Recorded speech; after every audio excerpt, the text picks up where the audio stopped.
Wageni karibisho na tena tuhubiri Yesu. Amen. Hao wamesikia hiyo maneno. Charity ni rafiki yangu wa muda mrefu, ananijua na anajua vile tumetembea na Mungu na ushuhuda wangu. So mwenye anataka kunijua anaweza enda kumuuliza. Charity, thank you for coming. Huyo mzee hapo nyuma anamwambiaga hiyo familia, huyo mzee rafiki yangu. Sasa anashangaa ni nani mwingine na naonaga mzee peke yake. Bwana ni mwema. Sasa leo ameona the power of the cross, nguvu za msalaba. Na ninaomba Mungu anisaidie sana. Mungu anisaidie niende kwa haraka katika jina la Yesu. The power of the cross. Tutasoma katika kitabu cha Wakorintho wa kwanza, 1 Corinthians chapter 1 verses 18. 1 Corinthians chapter 1 verses 18. The power of the cross. Nguvu za msalaba. Nguvu za msalaba.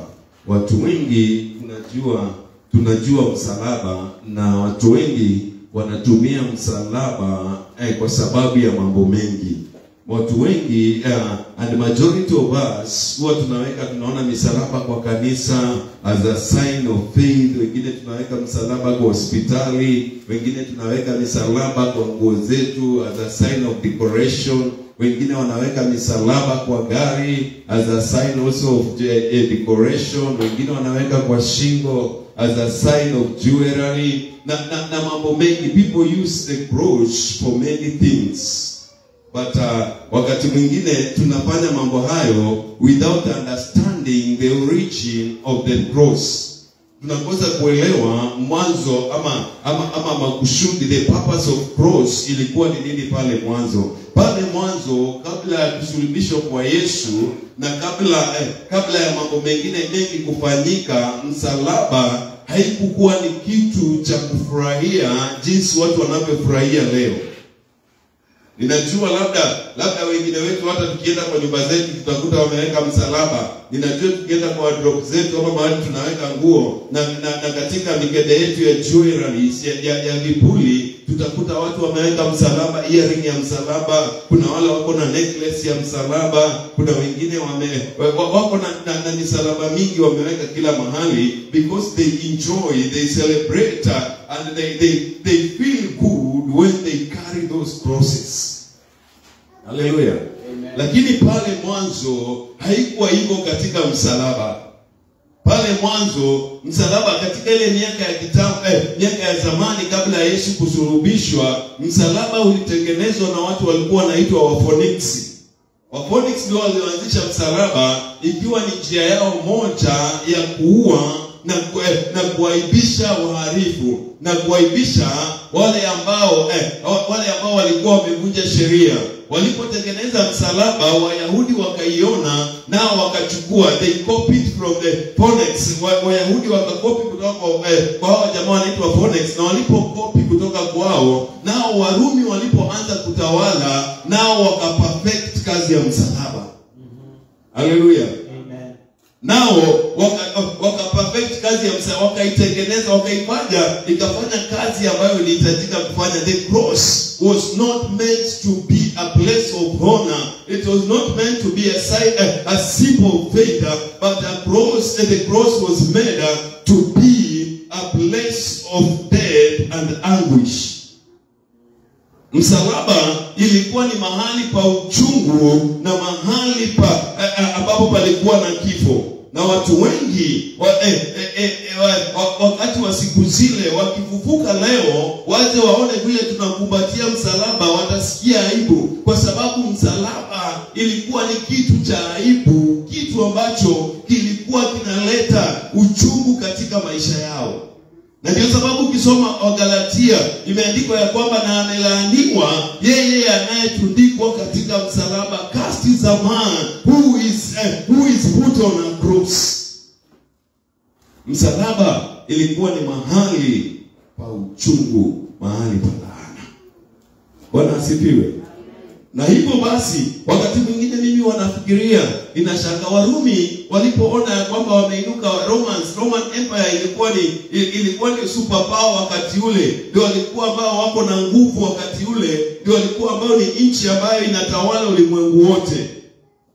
Na Warumi walipoona hivyo, wakitaka kuintimidate, wakitaka kutia uoga watu wengine na kuwafundisha ili kuonesha ile kitu tunasemanga iwe funzo kwao na kwa watu wengine wenye tabia kama hizo, wakaamua kutumia msalaba. Kifo cha msalaba hakikuwa rahisi, kwa sababu walikuwa wanachukua msalaba na wanakutundika katika ule msalaba. Wakishatundika mtu kwenye ule msalaba, wanafunga mikono yake ama wanapiga mikono yake misumari, na pia katika miguu yake wanapigilia misumari. Na walikuwa pia wanachukua mbao nyingine wanaweka hapa ili wakusaidie kusimama kwa huo msalaba vizuri. Na pia walikuwa wakimaliza hivyo wanakuvika wanakuvika labda kitu cha miba, ama wanakuvika kitu ambacho kitakuumiza katika akili. Na kifo cha msalaba kilikuwa ni kifo cha uchungu, na kilikuwa ni kifo cha polepole. And secondly, msalaba walikuwa wakusulubishi mahali ambapo it is private. Walikuwa wanakuweka public, mahali ambapo pameinuka, ili kila mtu akuone, kila mtu ajue ya kwamba hii jamii kuna watu walisulubishwa. Bwana atukuzwe. Amen. Na wanapofanya hivyo pia wanaandika kibao na wanakuwekea kwa shingo, huyu alikuwa ni mwizi wa mbuzi, huyu alikuwa ni msherati, huyu ni muuaji. Wanaandika kila mtu aone yale makosa ambayo umefanya. Na katika msalaba, kwa sababu ya uzito, kifo cha msalaba kilikuwa ni kizito. Kwa sababu ya uzito wa mtu, mifupa yako, your joints ilikuwa inawachana. Kwa sababu umehangishwa hivi na hakuna kitu kingine kinakuzuilia, uzito wako wa mwili unasababisha hii mifupa inawachana. The joints zinawachana. Na katika msalaba mtu hakuwa anakufa mapema, mtu hakuwa anakufa haraka. Sometimes it could take even 3-4 days before you die. Na walikuwa wanahakikisha ya kwamba wanakunyima chakula, wanakunyima maji, wanakuweka kwa jua, unakaa kwa jua, unakufa kifo cha polepole na kifo cha uchungu. Na kisha wanakuja wanakukata mahali ili pia damu ikutoke, na damu hiyo inatoka polepole. So unaweza imagine hiyo uchungu, na pia damu inakutoka, so that you die a painful death. Lakini pia walikuwa na mbinu zingine za kuua watu. Walikuwa wanakata watu shingo kwa upanga. Walikuwa wanaweza kupiga watu mawe, wauwe watu kwa vile walivyoua Stefano. Walikuwa wanaweza kukuchemsha kwa mafuta moto vile walivyofanya Yohana yule ambaye ameandika Ufunuo. Walikuwa wanaweza kukuchukua na wakutupe baharini. Walikuwa na uwezo wa kukuweka walikuwa wanatengeneza arena na wanafuga simba, na kisha ukifanya makosa wanakuweka kwa arena mahali kama kwa stadium, wanakuweka katikati na wanafungulia simba inakuja inakuua. Vivyo hivyo vyote, vivyo vya panga, vivyo vya mawe, vivyo ya kurushwa kwa maji, ya kuliwa na simba na wanyama wengine, ilikuwa ni kifo ya haraka. Lakini kifo ya msalaba, it was a painful and prolonged death.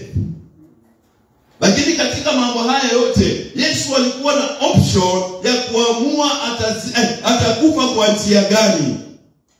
Yesu alikuwa na option ya usijui kama jiulize kama ni wewe ungekubali kufa kifo ya msalaba.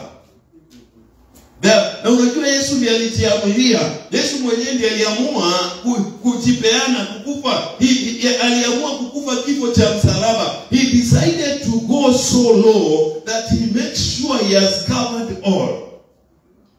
Aliamua aende chini, akubali kifo ambacho ni cha uchungu, kifo ambacho ni cha aibu sana, ili ahakikishe amefunika mambo yote ambayo yalikuwa yanakuhusu wewe. Oh haleluya. Oh haleluya. Yesu alipojiweka pale hakuna mtu aliwa Yesu. Hata kama tulisema huwa tunaimba walipomsulubisha Yesu walidhani wameshinda. Nobody, hakuna mtu alikuwa na uwezo wa kwenda kumshika Yesu na kumsulubisha. Unakumbuka katika katika Yohana 19 wakati wanamtokea Yesu wakisema wanamtafuta watu 600, wanajeshi 600 usiku ule jioni, wakifika katika mkutano wa Yesu, Yesu akawauliza, "Je, mnataka nani?" Wakasema, "Tunatafuta Yesu." Akasema, "Ndio mimi." 600 people walianguka chini. Walipoamka tena akauliza, "Mmesema mnatafuta nani?" Wakasema, "Tunatafuta Yesu." Aliposema, "Ni nini mnatafuta?" hao wanajeshi tena wakaanguka. So nobody had power or authority to crucify Jesus. Jesus gave himself to the cross. Yesu mwenyewe alijipeana kwa msalaba kwa ajili yangu na kwa ajili yako. Oh, hallelujah. Wakorintho wa kwanza 1 mstari wake ni wa 18 inasema, "For the message of the cross is foolishness to those who are perishing, but to us who are being saved, it is the power of God." It is the power of God. Ni nguvu za Mungu. Bwana asifiwe. Bwana apewe sifa. Ni nguvu za Mungu. Ujumbe wa msalaba kwa wale wanaoangamia ni upumbavu, lakini kwetu ni nguvu za Mungu. Amen. Haleluya. Amen. Na ninakuombea katika jina la Yesu ya kwamba hizi nguvu za Mungu zitakufanyia kazi. Amen. Ninakuombea katika jina la Yesu. Hizi nguvu za Mungu zitakufanyia kazi. Amen. Haleluya. Katika jina la Yesu. Msalaba John 19, ukisoma Yohana pia 19 mstari wake ni wa 17 hadi 20 sitasoma. The cross of Jesus Christ represents these 4 things. Msalaba wa Yesu Kristo unaashiria mambo haya ama unawakilisha mambo haya manne. Number 1, every time you see the cross, kila wakati unapoona, wewe unamjua Mungu, wewe unajua Bwana, umeokoka, umekombolewa na damu ya Yesu. Every time you see a cross, Mungu akusaidie usione msalaba kama urembo. Mungu akusaidie usione msalaba kama njia moja ya kufanya mambo mengine, lakini nitaomba uone mambo haya. Number 1, a cross represents the sacrifice. Yes. Msalaba huwa inaonesha ile dhabihu ambayo Yesu alijitolea. Inaonesha kujitolea kwa Yesu ili aje duniani. Bwana asifiwe. It represents the sacrifice. Jesus came to live with us on earth though he was God. Ya kwamba Yesu alikuja kuishi duniani na sisi kama wanadamu, ingawaje Yesu alikuwa ni Mungu. John 3:16 inasema, "And for so God loved the world." Kwa maana jinsi hii Mungu aliupenda ulimwengu hata akamtoa mwana wake wa pekee. It was a great sacrifice for God to give us his only son. Yes. Bwana asifiwe. Amen. Na unajua tunasema hiyo maneno tunaona kama ni rahisi. Ushasikia bibi ya Yesu? Ushasikia bibi ya Mungu? Ushasikia ndugu ya Mungu? Ushasikia kochawe wa Mungu? Ushasikia mtoto mwingine wa Mungu apart from Yesu? Imagine alikuwa tu na Yesu peke yake and he gave his only son. Sio kama wewe sasa unasema hata wakinimaliza bado wachomba wangu watakuja. Hata wakimaliza bado niko na dada wengine. Hata wakimaliza bado niko na ndugu. He gave his all. It is a sacrifice. Amen. Kila wakati tukiona msalaba ni lazima Mungu atusaidie tujue ya kwamba Mungu ni dhabihu kubwa Mungu alitoa, kwa sababu alitoa kila kitu alichokuwa nacho. As cross is a sign of sacrifice. Amen. Oh, Bwana apewe sifa. And it's a sacrifice for you. Sio dhabihu ya kumrudia Mungu, ilikuwa ni dhabihu ya kutuokoa. Yes. Ilikuwa ni dhabihu ya kutuokoa. Katika jina la Yesu. Katika jina la Yesu. Inasema ya kwamba he humbled himself unto death, ya msalaba. Ya kwamba alijinyenyekesha huyu Mungu na uwezo wote na nguvu zote na mamlaka yote, akajinyenyekesha, akashuka hadi kifo cha chini kabisa, hadi kifo cha mwisho. It was a great sacrifice. Hallelujah. Amen. And he did all that because of you. The cross is so powerful. Amen. Number 2 thing, the cross represents shame. It was shameful to die on the cross, and he took my shame. Number 2 thing, jambo la pili, ukiona msalaba, ujue ya kwamba msalaba inaashiria aibu. Ukiona msalaba, kumbuka kila aibu ambayo wewe ungepitia. Ni aibu. Katika siku zile, it was shameful kusema ya kwamba mtu alisulubishwa, mtu uko wetu alisulubishwa.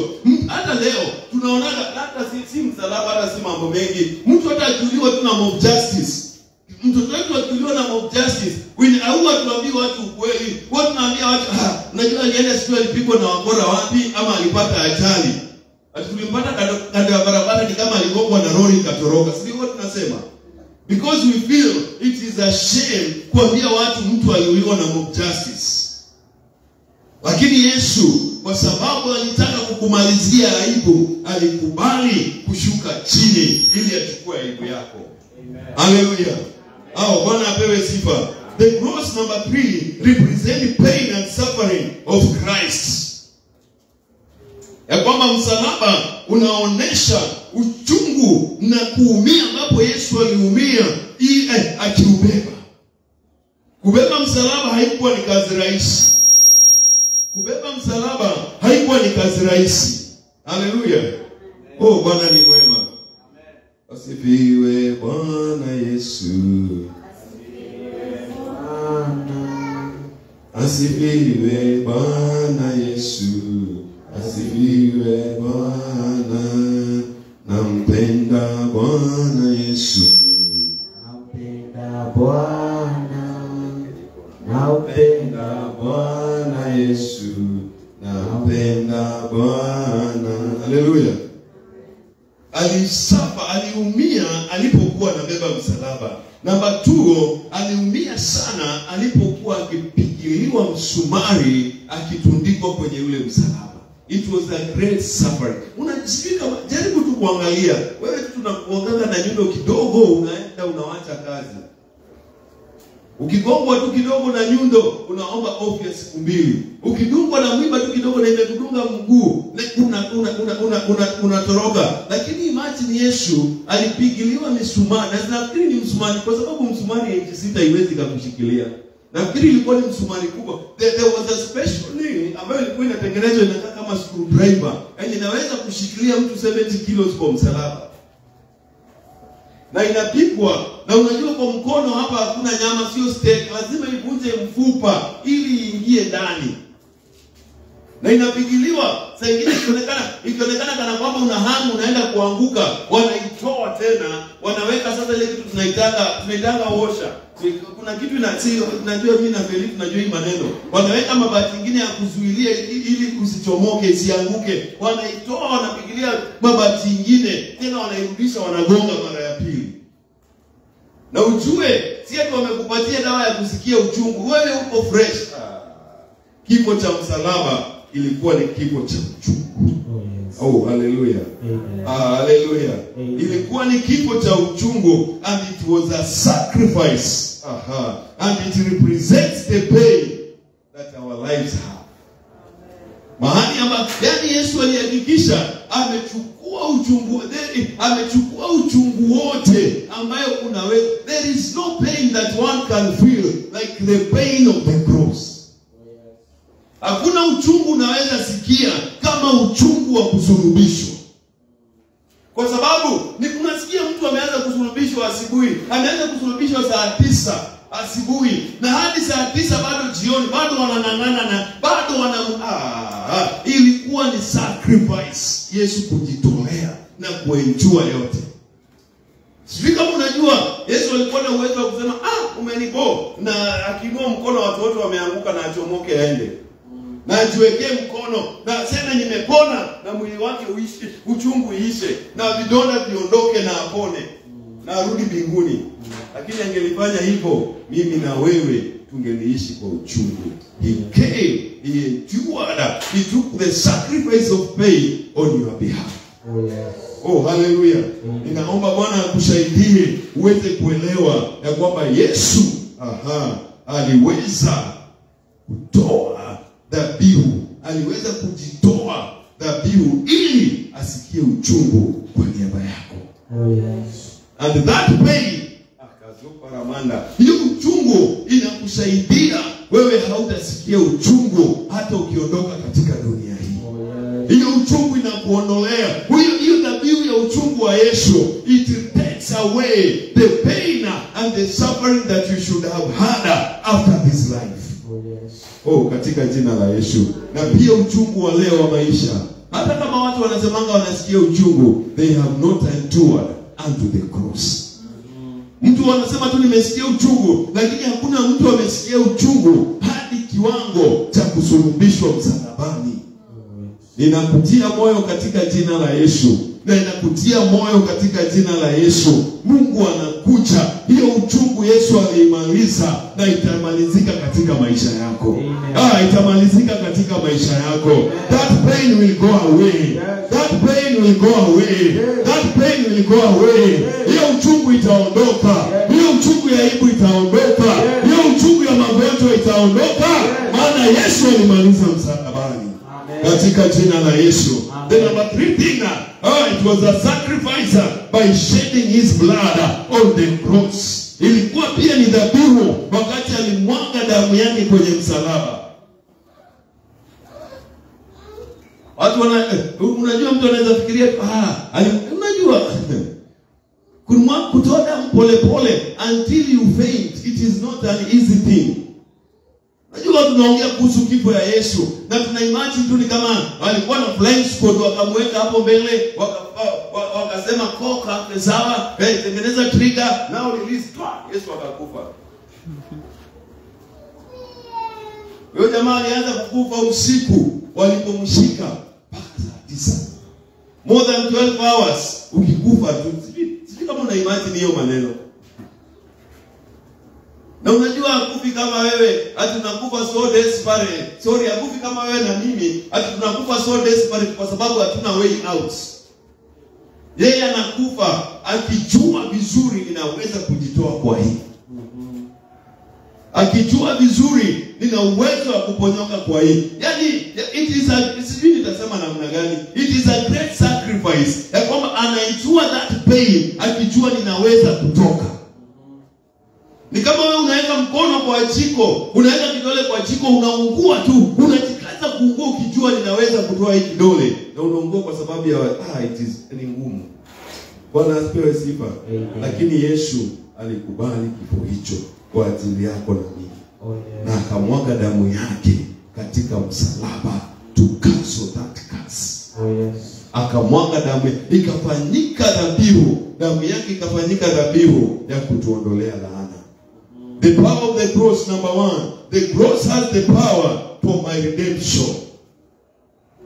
Msalaba una nguvu wa kunikomboa. Msalaba una nguvu wa kunikomboa. At the cross of Jesus, the power to change our judgment was generated. Na kwamba katika msalaba ndipo ambapo nguvu za kubadilisha hukumu yetu ziliweza kutokea. Unajua Bwana ni mwema. Katika Kenya hii wakitaka kubadilisha hukumu, wakitaka kufanya kitu, huwa wanasukuma motion kwa bunge iende ibadilishe mambo. Lakini because of ile mambo ulikuwa nayo, it was spiritual. The judgment over you was spiritual and no physical intervention could have changed the judgment. Hakuna kuingilia kwa kawaida ambapo kungeweza kubadilisha ile hukumu, lakini katika msalaba azoparamanda, katika msalaba ile hukumu ilibadilishwa. Your judgment was changed at the cross. The cross has the power to change your judgment. Msalaba una nguvu ya kubadilisha hukumu yako. Wewe ambaye uliambiwa utakufa, msalaba una nguvu ya kubadilisha hiyo hukumu. Wewe ambaye uliambiwa utakuwa masikini, msalaba una nguvu ya kubadilisha umasikini. Wewe ambaye uliambiwa utateseka, msalaba una nguvu ya kubadilisha hiyo mateso. At the cross there is power to change our judgment. Katika jina la Yesu. Katika jina la Yesu. And I pray na ninaomba katika siku ya leo, every judgment over your life, every demonic judgment over your life, kila hukumu ya kimapepo kwa maisha yako, kila hukumu ambayo imewekwa na laana, ile hukumu ambayo imewekwa na mapepo, ile hukumu ambayo imewekwa na wachawi, leo tunaibadilisha. At the cross of Jesus, we change that judgment in the name of Jesus. Katika jina la Yesu, katika jina la Yesu, hiyo hukumu ya kwenye mtakuwa walevi, tunaibadilisha kwa msalaba. Hiyo hukumu ya kwenye mtakuwa masikini, tunaibadilisha kwa msalaba. Hiyo hukumu ya kwenye mtaolewa, tunaibadilisha kwa msalaba.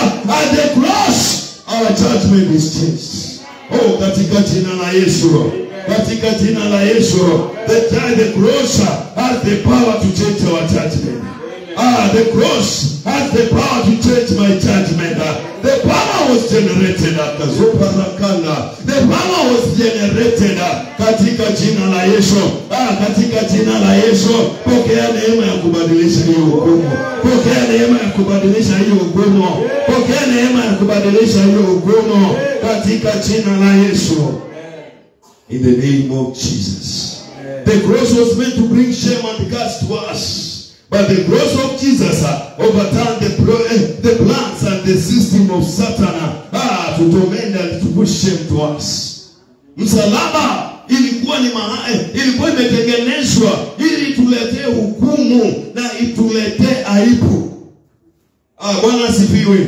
Msalaba ilikuwa imetengenezwa ituletee aibu na ituletee hukumu.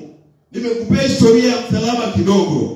Na msalaba kila wakati, watu wa siku zile nimesema, wakifufuka leo wakikute na msalaba, wanashangaa shida yako ni nini.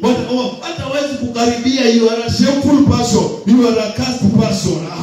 But at the cross, Jesus overturned the plans and the systems of the enemy. Msalaba ilikuwa ni mbinu za shetani, ilikuwa ni mbinu za maadui kuaibisha na kufadhaisha watu wa Mungu. Na Yesu akajitoa, akaenda kwa hiyo msalaba, na alipotundikwa katika ule msalaba, akabadilisha hiyo aibu, akabadilisha hiyo aibu. He changed their plan. Alibadilisha mipango yao, alibadilisha ratiba zao, alibadilisha kanuni zao. Na leo kwa msalaba tunapokea ushindi, kwa msalaba tunapokea uponyaji, kwa msalaba tunapokea uponyaji. Tunapokea ukombozi katika jina la Yesu, katika jina la Yesu. And every plan of the enemy, by the power of the cross, bila mipango ya shetani, bila mipango ya shetani ya kuleta aibu kwa maisha yako, ya kuleta kushindwa kwa maisha yako, ya kuleta laana kwa maisha yako, by the power of the cross, and in the name of Jesus, we overturn, we overturn, we overturn, in the name of Jesus. Katika jina la Yesu, akazoparakadaya riteria bakanda. In the name of Jesus, in the name of Jesus. The cross has power to change all shame and pain. The cross has power to change all the shame and pain that the devil has for me. Kama kila uchungwa na shetani asikie hivi, kila aibu ambaye ametupangia, kila uchungwa ambaye ametupangia, msalaba wa Yesu una nguvu za kugeuza hiyo mipango, una nguvu za kugeuza hiyo mipango katika jina la Yesu. In the name of Jesus. Akatora bakanda rikezepara baboshia riketara makanda. The cross of Jesus has the power to change my history. The cross of Jesus, msalaba wa Yesu una uwezo wa kubadilisha historia. Katika jina la Yesu.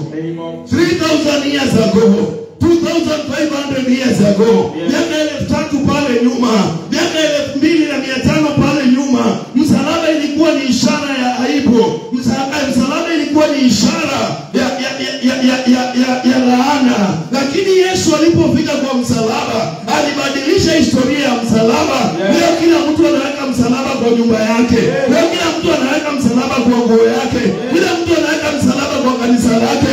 Alibadilisha historia ya msalaba, ikawacha kuwa mahali pa kifo, ikawacha kuwa mahali pa laana, ikawa ni ishara ya ushindi, ishara ya imani. Katika jina la Yesu, msalaba unaweza kubadilisha historia ya mambo. Msalaba unaweza kubadilisha historia ya mambo. Msalaba unabadilisha historia ya kweli. Msalaba anabadilisha historia yako. Your story is changing at the cross.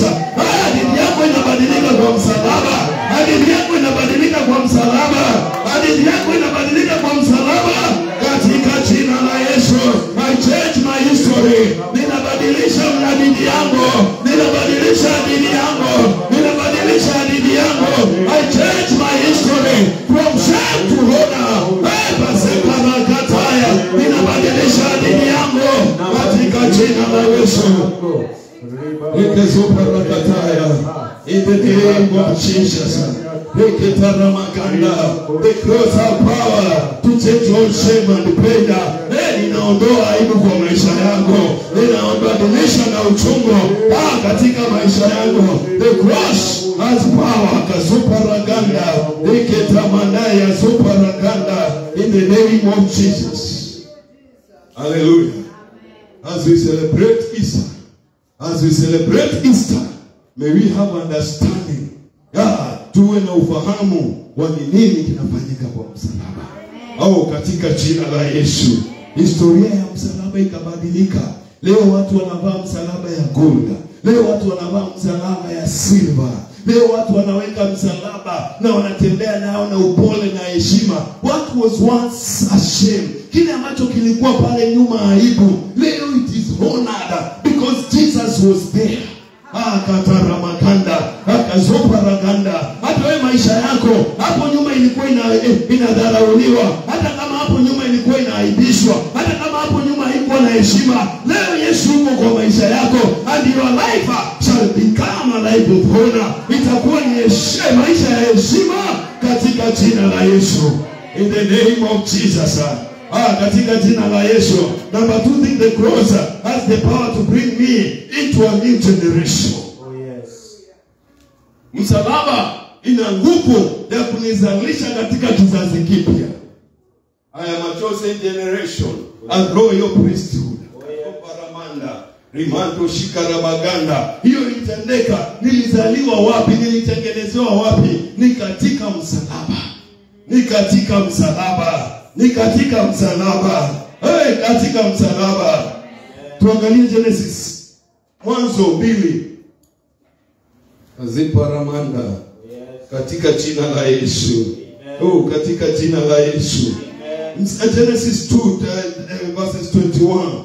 Mwanzo 2 mstari wa 21 inasema, and so Lord God caused man to fall into a sleeper, and while he was sleeping, he took one of the man's rib and closed the place with flesh. And then the Lord God made a woman from the rib he had taken out of the man, and he brought her to the man from and from the ribs of a man, God brought forth a generation of Eve. Kutoka katika ubavu wa mwanaume, kutoka katika ubavu wa Adamu, Mungu akaleta kizazi ambacho ni cha Hawa. Bwana asifiwe. Sisi wote tunajua hiyo hadithi, si ndio? Haleluya. Na akaleta kizazi ambacho ni cha Hawa. From the rib of a man, God brought forth a generation that is called Eve. This generation, though was creation of God, it was not able to resist the devil. Ya kwamba hiki kizazi cha Hawa, hata kama kilikuwa kimeumbwa na Mungu, hakikuweza kumpinga shetani, hakikuweza kumshinda shetani. It could not defeat the enemy. And that is why people are suffering before vile ambavyo tunaumia. Bwana asifiwe. Na ninaomba unielewe vizuri, I'm never and I'm not in gender. Siko katika vita za jinsia. Bwana asifiwe. I'm just teaching the word and the revelation that God has given me. Bwana apewe sifa. Na kupitia katika Hawa alishindwa kumshinda shetani. She could not resist, this generation could not resist the devil. And there was a need for a generation that will defeat Satan. Na kutokea hapo Mungu akaanza mikakati ya kuzalisha watu watakao mshinda shetani. Oh, hallelujah. Hii tunajua hii hadithi yote, vile shetani alienda akajifanya nyoka na akaenda akaongelesha Hawa, na Hawa akakula lile tunda. God is in the business. Mungu akaanza biashara na akaanza kazi kazi ya kutengeneza kizazi ambacho kitashinda shetani. A generation that will not be convinced by the old serpent, but rather will crush its head. Mungu akaanza kutengeneza kizazi ambacho hakitashawishiwa na shetani na nyoka yule wa kale, ambacho hakitashawishiwa na nyoka yule wa zamani, lakini kitakanyaga kichwa cha nyoka na kusiaga. Sijui kama tunaelewana. Bwana asifiwe. God is creating a generation. God has created a generation. God has brought forth a generation that will not be convinced by the old snake, but will not be convinced by the old serpent. Rather, it shall step on the head of the serpent. Kizazi ambacho kitakanyaga kichwa ya nyoka. Yesu alianza kutengeneza, Mungu alianza mpango wa kutengeneza kizazi ambacho hakitadanganywa tena na shetani, kizazi ambacho hakitadanganywa tena na mapepo, kizazi ambacho hakitadanganywa tena na shetani na ibilisi, lakini kizazi ambacho badala ya kudanganywa kitakanyaga shetani na kukanyaga kichwa yake na kusiaga. And you are that generation. Wewe ndio kizazi hicho, kwa sababu kwa msalaba ulianzishwa. At the cross, your generation was started. At the cross, your generation was brought forth. Pale msalabani, kizazi chako kikazaliwa with a different DNA. Akatopa razea. Ukiwa na DNA mpya, ukiwa na kiumbe mpya ambayo inaweza kushinda shetani. A generation that can resist the enemy. Kizazi ambacho kinaweza kumpiga shetani. Kizazi ambacho kinaweza kumpiga shetani. Bwana ni mwema. Bwana ni mwaminifu. A generation that will not be convinced by the old serpent, rather will crush it with its head. The cross is the place where this generation was birthed. Pale msalabani ndio kizazi hiki kilizaliwa. Pale msalabani ndio kizazi hiki kilizaliwa. Tuangalie Yohana, John 19 verses 34. Yohana 19 mstari wake ni wa 34. Yohana 19 mstari wake ni wa 14. Unaona pale mwanzo Adamu analala na katika ubavu wake kunatolewa mbavu na kunatolewa mwanamke. Angalia vile ulizaliwa. Angalia kizazi chako vile kililetwa. Katika Yohana 19 mstari wa 34 inasema, instead one of the soldiers pierced Jesus' side with a spear, bringing a sudden flow of blood and water. So paraganda. Sijui kama mtu amepata hiyo. Sijui kama mtu anapata hiyo. Pale mwanzo kizazi cha kwanza ambacho kilimsikia shetani, Mungu alisababisha Adamu akalala, akatolewa kwa ubavu. Sawa? Haleluya. Akatolewa kwa ubavu. Na sasa hapa Yesu anakuja kwa sababu anataka kumshinda shetani. Wao wasipojua, shetani asipojua kile kama angelijua, I wish ningekuwa na time ni explain here. Kama shetani angejua all these things, yeye hangekubali kusulubisha Yesu. Kama angelijua mambo haya yote, hangekubali kufanya hiyo kazi. Na pale alipokuwa amemsulubisha, Biblia inasema ya kwamba na hao wanajeshi wakakuja na wakadunga katika ubavu wake. Bwana asifiwe.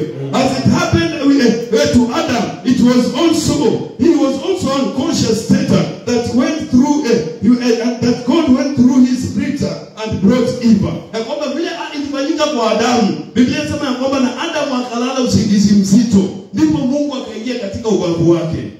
Ukisoma Yohana pale juu, ukisoma Yohana 19 mstari wa 33 hapo juu 32, inasema ya kwamba na hawa wanajeshi wakiwa wanazunguka wakiangalia nani atakufa ili waweze kumsaidia kufa, kwa sababu sabato ilikuwa inakaribia.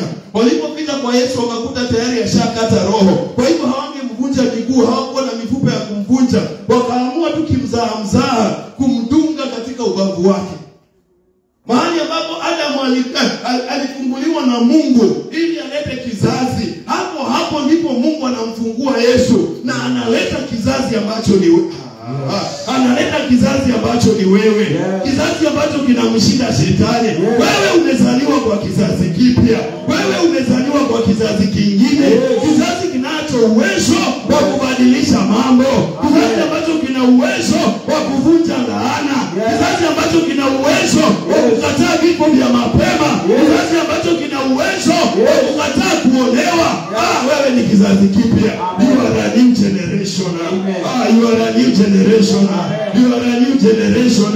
You are a new generation. Katika jina la Yesu. Katika jina la Yesu. Na kutoka katika ubavu wa Yesu kukatoka damu na kukatoka maji. Ndivyo Biblia inasema. And from his lips they came out water and blood.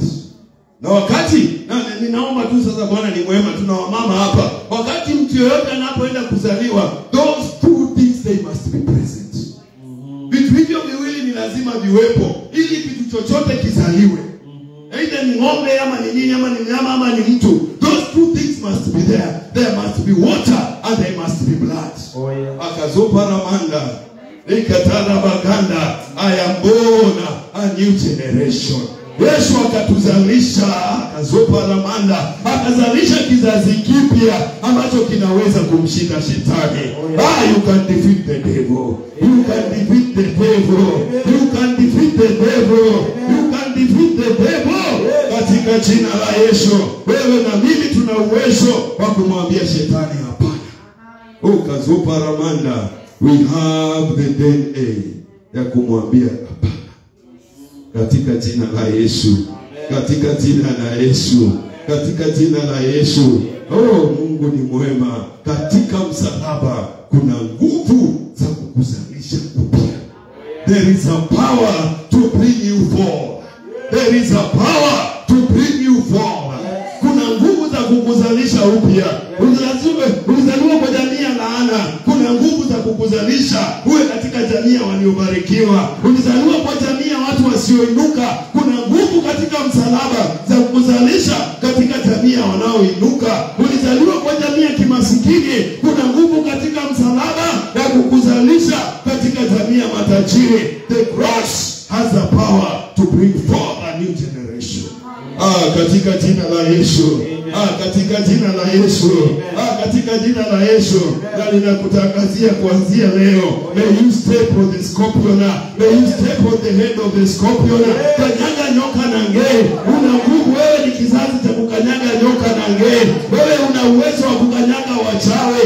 Una uwezo wa kushinda mashetani. Una uwezo wa kushinda wenye kukuonea. Una uwezo wa kushinda maneno mabaya. You are that generation. Wewe ni kizazi hicho. Katika jina la Yesu. From the cross a new generation was born. Katika msalaba kizazi kipya kikazaliwa. Katika msalaba kizazi kipya kikazaliwa. Na kuanzia leo ninamtangazia shetani, kazupa rakanda, hautanisumbua tena. Mimi ni kizazi kipya. Mimi ni kizazi kipya. Mimi ni kizazi kipya. I have a new DNA. Mwambie shetani, mimi ni kizazi kipya. Hawezi ukanitesa tena. Hawezi ukanisumbua tena. I am a new generation. I am a new generation. I am a new creation. I am a new generation. Hautanisumbua na aibu. I crush your head. I crush your head. I crush your head. I crush your head. I crush your head.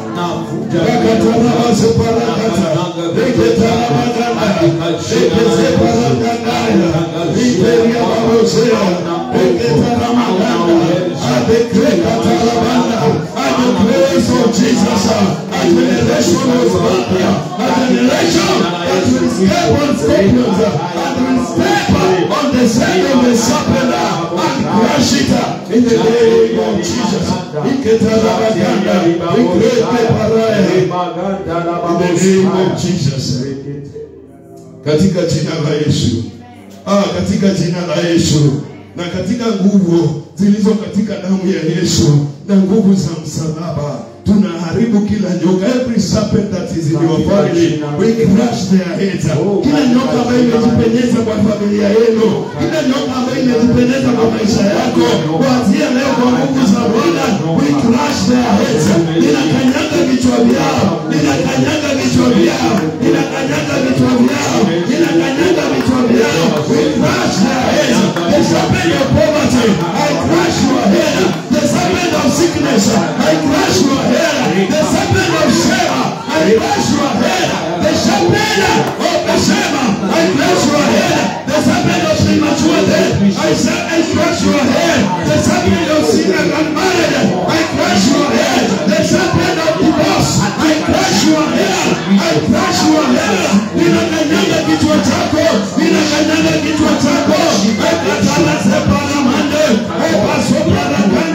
I pray so paramanda in the name of Jesus. Katika jina la Yesu. Katika jina la Yesu. In the name of Jesus. Ukazo paramanda in the name of Jesus. Katika jina la Yesu. Amen. Number 3 thing, the power of the cross. The cross has the power to fulfill the scripture. Msalaba una nguvu wa kukamilisha maandiko. Katika jina la Yesu. Msalaba una nguvu ya kukamilisha maandiko. You have the power. The cross has given you power to accomplish the scriptures. Msalaba umekupea nguvu ya kutekeleza na kukamilisha maandiko. Whatever is written of you in the scriptures, the cross gives you power to live it and accomplish it. Chochote ambacho kimeandikwa katika maandiko kukuhusu, kiwe ni cha aina gani, msalaba unakupea nguvu ya kutakamilisha mambo hayo. Yes. Katika jina la Yesu. Katika jina la Yesu. Katika jina la Yesu. Ninakuombea upokee nguvu ya kukamilisha maandiko. Upokee nguvu ya kukamilisha maandiko. Pokea nguvu ya kukamilisha maandiko. Pokea nguvu ya kukamilisha maandiko. Katika jina la Yesu. Katika jina la Yesu. The power to fulfill the scripture. The power to fulfill the scripture. Yesu anasema ya kwamba, and my Father loves me because I do that one which he has told me to do. Bwana asifiwe. Ya kwamba baba yangu ananipenda maana mimi ninatenda kile ambacho ameniambia nitende. Fungua nami katika kitabu cha Zaburi 22. Psalms 22. Sema pastor na vitabu mingi, we have to understand things. Bwana asifiwe. Yes. Hallelujah. Yes. Zaburi 22 mstari wa kwanza. The power to fulfill the scriptures. Nguvu za kutekeleza. You can do. Paulo akisema ya kwamba I can do all things. Msalaba unampea nguvu ya to do all things. Amen. Na wewe pia umepewa hizo nguvu. Amen. Zaburi 22 mstari wa kwanza inasema, my God, why hast thou forsaken me? Why art thou so far from helping me and from the words of my roaring? Akazuparamanda. Unasikia Zaburi Zaburi iliandikwa miaka mingi kabla ya Yesu kukuja. Zaburi iliandikwa miaka mingi kabla ya kuzaliwa kwa Yesu. Na Mungu na kumbe katika msalaba shetani angelijua ilikuwa ni njia ya kukamilisha maandiko, ilikuwa ni njia ya kukamilisha kile ambacho Mungu alikuwa amesema. Zaburi 22 ni miaka zaidi ya kama 2000 kabla ya Yesu kukuja. Na unasikia vile mwandishi wa Zaburi anasema ya kwamba Mungu wangu, mbona umeniacha? Soma Mathayo 27 mstari wake wa 46. Matthew 27 verses 46. Mathayo 27 mstari wake wa 46 inasema, about 3 in the evening Jesus cried out in a loud voice, which means, my God, why have you forsaken me? Oh, hallelujah. Amen. Sijui kama tumeona hiyo. Katika Zaburi inaandikwa kwamba Mungu wangu, mbona umeniacha? Katika msalaba Yesu anakuja na kukamilisha hayo maandiko. Watu wengi wanafikiria Yesu alipiga tu kelele, wanafikiria he was in anguish. Watu wengi wanafikiria Yesu alikuwa anaomboleza. Watu wengi wanafikiria Yesu alikuwa analalamika, but he was accomplishing alikuwa anatekeleza na kukamilisha maandiko. Jesus didn't just say these words as a result of pain alone, but he was fulfilling the scripture.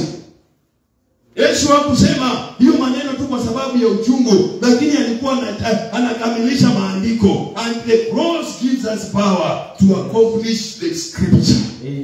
To accomplish the scripture.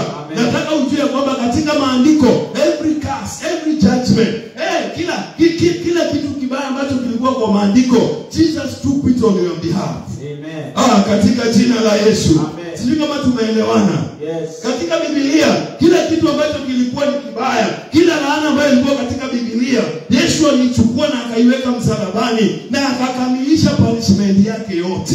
Oh, yes. Oh, katika jina la Yesu. Na akakamilisha punishment yake yote. Na wewe sasa umebakisha kukamilisha mahali ambapo baraka zimeandikwa. Kukamilisha ahadi za Mungu. Msalaba una uwezo wa kusababisha ahadi za Mungu zitimie katika maisha yako. Zitimie katika maisha yako. Zitimie katika maisha yako. Zitimie katika maisha yako. Zitimie katika maisha yako. Na mimi ninatangaza kuanzia leo na kuendelea, neno la Mungu linatimia katika maisha ya kila mmoja wenu katika jina la Yesu. Hey, power to fulfill the scripture. Power to fulfill the scripture. Power to fulfill the scripture. Nguvu za kukamilisha katika jina la Yesu. Katika jina la Yesu. Katika jina la Yesu. Katika jina la Yesu. Katika jina la Yesu. Katika jina la Yesu. Power to fulfill kate parabanda. Iketaraze parabangana. Iteze parabazea. Nguvu za kukamilisha maandiko. Nguvu za kukamilisha maandiko. Nguvu za kukamilisha maandiko. Alisema tutakuwa na pesa. Msalaba una nguvu ya kuleta pesa. Alisema tutapona. Msalaba una nguvu ya kutuponyesha. Alisema tutainuliwa. Msalaba una nguvu ya kutuinua. Alisema tutapendwa. Msalaba una nguvu ya kupendwa. Alisema tutapona. Msalaba una nguvu ya kutuponya. Ekatara maganda.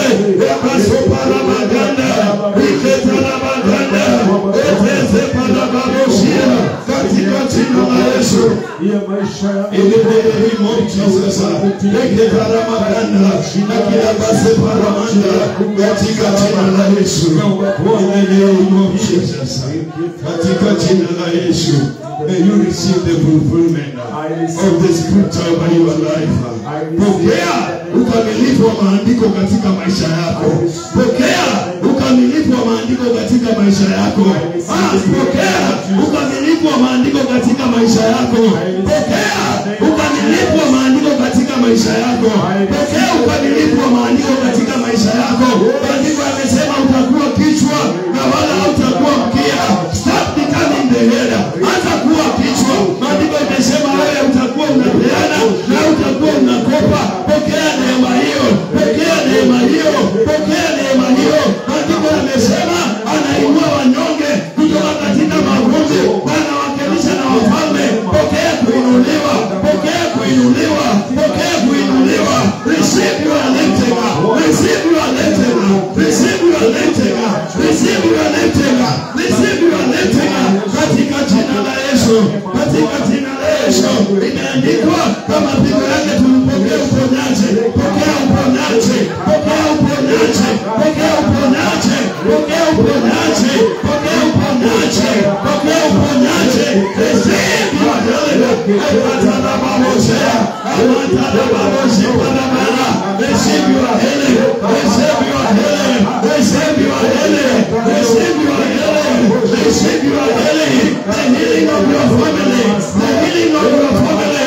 The healing of your family. The healing of your family. Every sick person. Ekatana maganda. Receive the healing. In the Barababosaya. Tunapokea Barababosaya. Ekatana maganda. Katika Waefeso anasema atakutana na mahitaji yako. Pokea mahitaji yako. Receive your needs. Receive your needs. Receive your needs. Receive your needs. Akatana mazaya. Lay a demand on the cross. Lay a demand on the cross. Lay a demand on the cross. Lay a demand on the cross. Lay a demand on the cross. Patana kasepaleta. Eketana maganda. Oye Bwana, kutana na mahitaji yako. Kutana na mahitaji yako. Kutana na mahitaji yako. Ekatani mazera. Katika jina la Yesu. Ekatana maganda. Ekosa na baba. Kufufete scripture. Ekatana manda. Imesema ya kwamba Yesu ashukucha. Ilikiwe na uzima. Kisha kiwe na upenutele. Speak over your things. Speak over your self. Penda uzima kwa mambo yako. Penda uzima kwa jamii yako. Penda uzima kwa watoto wako. Penda uzima kwa biashara yako. Penda uzima. Hey, penda your things. I say, good business. That is tiger. May you receive life. May you receive life. May you receive life.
Msalaba una nguvu wa kufanya uishi kulingana na vile maandiko yanasema utaishi. Katika msalaba tunapokea nguvu ya kuishi kulingana na maandiko katika jina la Yesu. And the fourth thing, the cross has the power to finish the order. The cross, msalaba una nguvu ya kumaliza mambo yote mabaya ya kitambo. Msalaba una nguvu ya kumaliza mambo yote ya kitambo.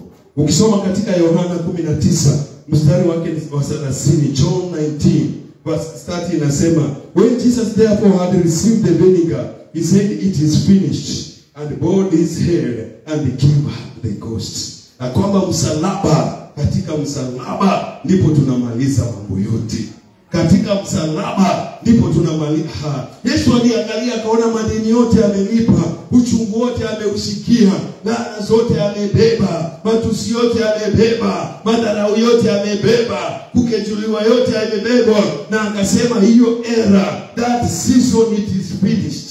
Hiyo era imeisha. Hiyo wakati wa kudharauliwa umeisha. Hiyo wakati wa kuwa mgonjwa umeisha. Wakati wa kuwa masikini umeisha. Wakati wa kuwa kuonewa umeisha. Wakati wa kutukanwa umeisha. Wakati wa kutemewa mate umeisha. Wakati wa kupigwa na watu imeisha. Wakati wa kuwa mgonjwa umeisha. Wakati wa wachawi kukusumbua umeisha. Yesu alisema it is finished. At the cross we receive power to terminate every evil thing. Kumaliza kila kitu kiobo. Na mimi ninatangaza aibu imeisha kwa maisha yangu. Aibu imeisha kwa maisha yangu. Aibu imeisha kwa maisha yangu. Magonjwa imeisha. Tangaza imeisha. It is finished. Tangaza imeisha. Kifo mapema kimeisha. Imeisha. Tangaza imeisha. Tangaza imeisha kwa jina yako. Ushoda kwa mapema. Watu wanakuwa imeisha. Tangaza imeisha. Imeisha. Kazi ya shetani imeisha. Imeisha kwa jina la Yesu. Na kuzimu wako imeisha. Tangaza imeisha. Imeisha. Salama kwa jina la Yesu. Imeisha. Imeisha. Salama. Unakuja kumaliza. It is finished. It is finished. It is finished. It is finished. I pray. It is finished. I pray. It is finished. Pray for it.